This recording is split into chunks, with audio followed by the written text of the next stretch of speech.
torna a ser molt més condecorat una altra vegada a Barcelona en aquesta novel·la teva? Home, sí, clar, sempre. Jo és que més que...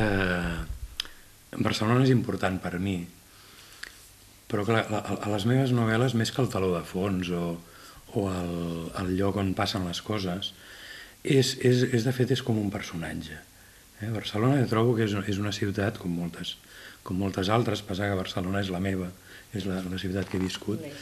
És una Barcelona que sempre reneix, és una ciutat sempre viva, on sempre passen coses, i per tant sempre és interessant.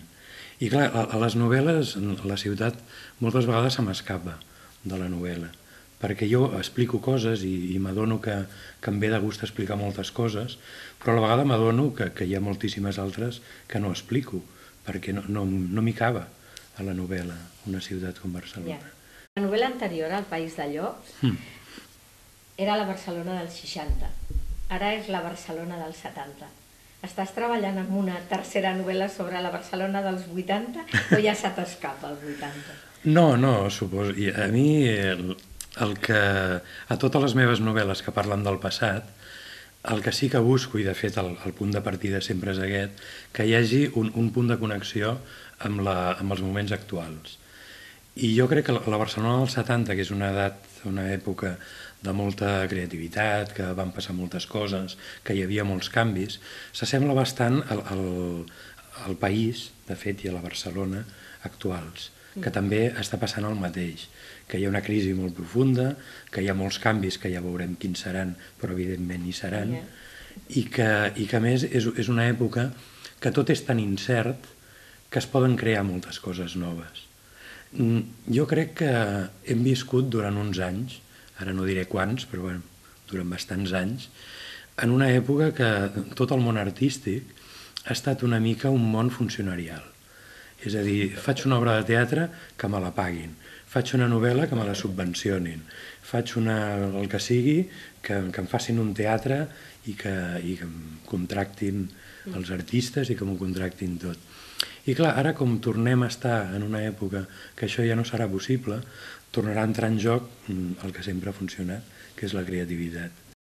Els títols de les teves dues últimes novel·les, El país de llops, Els anys salvatges, tenen un perfum com d'una certa agressivitat, d'una certa violència, una cosa així com farèstega.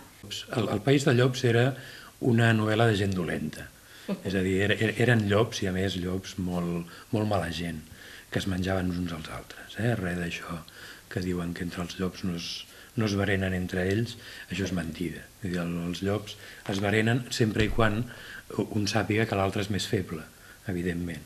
Els que no es barallen són dos que són poderosos tots dos. I per tant era això, un sentit molt més negatiu, si vols dir-ho. Els anys salvatges, en canvi, és el cantó amable. Clar, jo per què vaig triar aquell títol dels anys salvatges? Perquè penso que als anys 70 i a l'inici dels 80, fins que no es va consolidar la democràcia, va ser una època on tot semblava possible. L'última època de la dictadura, perquè com tot estava prohibit, qualsevol cosa que fessis et veies autoritzat a fer-ho, encara que fos una bestiesa increïblement grossa, qualsevol cosa, clar, volies fer qualsevol cosa, volies rodar una pel·lícula, volies fer un cinefòrum, tot estava prohibit, i llavors, clar, com estava prohibit, tothom tirava de veta, és a dir, em sento autoritzat a fer qualsevol cosa. Quan va començar la democràcia va passar a l'inrevés, llavors encara no se sabia què estava prohibit. Abans estava prohibit tot, després no se sabia que estaria prohibit. I llavors va haver uns anys que també va passar exactament el mateix. Clar, van ser uns anys d'una llibertat estranya, d'una llibertat molt salvatge. I de fet van passar i es van fer coses molt extravagants i molt extremes i algunes tristes i d'altres, que de tota manera, anava a dir, tristes i alegres. Clar, tristes, bé, va haver l'època dels mals assumptes amb les drogues, etc., que això, diguem, és una part que va resultar negativa, però després, de tota manera, com en algun moment del llibre es diu, ens ho vam passar molt bé. Aquest personatge Té alguna cosa a veure amb el Xavier Berneta? Bé, tots els personatges són una mica jo, això és inevitable, suposo que això li passa a qualsevol escriptor.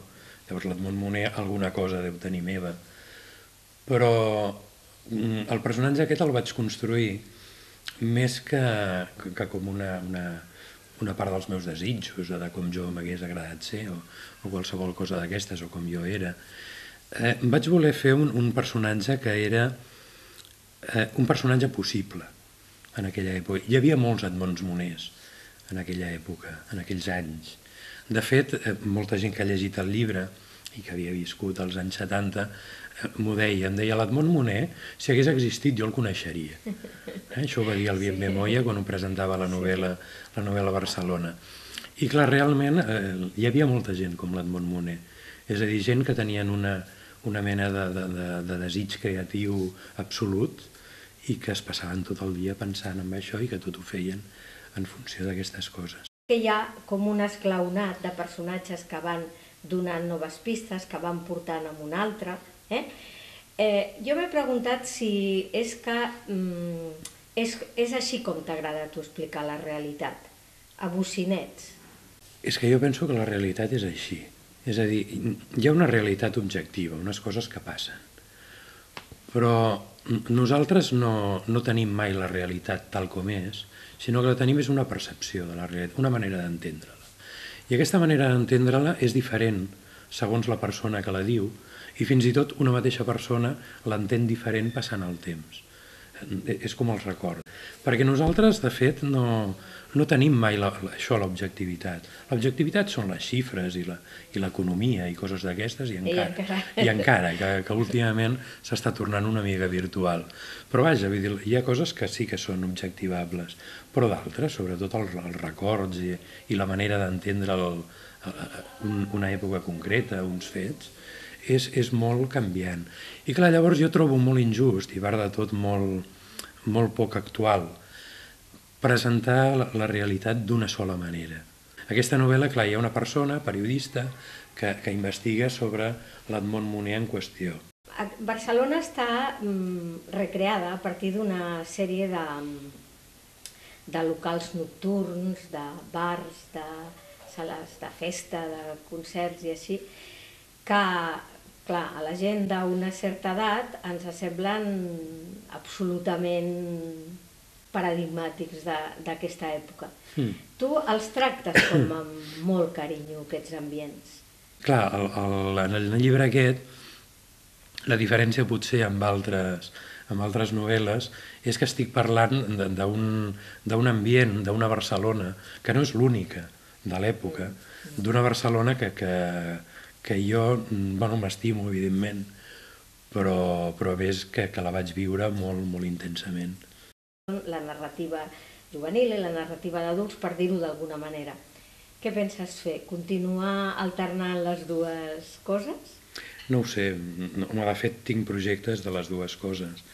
La narrativa juvenil jo trobo que és important, perquè una persona que té 9, 10, 11, 12, 13, 14, 15 anys, clar, ha de poder llegir alguna cosa de qualitat entre els contes infantils i la literatura, que és una literatura més complexa. Llavors, per tant, trobo que la literatura juvenil té una funció molt important. I és per això que a mi m'ha agradat fer-la, i a més, que és el més important de jo escrivint, m'ho he passat molt bé. L'escriptura s'arriba una mica per la solitud? A País de Llops, això ho pensava, o era arrel d'un personatge que és un borratxo que escriu una mena de memòries apòcrifes perquè diu coses que no són veritat i barreja realitat, ficció, mentida, etc. I clar, el personatge aquest és un personatge que està molt sol i llavors jo vaig pensar l'escriptura és l'única cosa que té per sortir d'aquí. Després vaig pensar, perquè a més aquesta frase ha cridat l'atenció, vull dir que més d'una vegada m'han cridat l'atenció sobre aquesta frase. S'ha d'estar molt sol per escriure? Bé, hi ha moltes vegades moltes formes d'estar sol, això primera, de vegades es pot estar sol amb molta companyia, I realment quan escrius, escrius perquè vols explicar coses. I si vols explicar coses i tens la necessitat d'explicar-les escrivint, és perquè no tens tampoc facilitat d'explicar-ho. I no és perquè no estiguis acompanyat, sinó perquè jo crec que el primer interlocutor del que escrius ets tu mateix. Jo escric per explicar-me coses a mi mateix.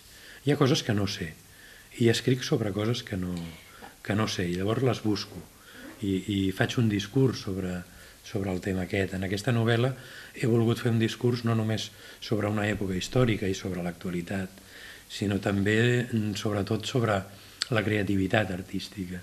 És a dir, l'artista què fa, què busca, com es desenrotlla la creativitat. I ja dic, a més, en el sentit aquest de la creativitat salvatge, és a dir, sense cap mena de límit ni de...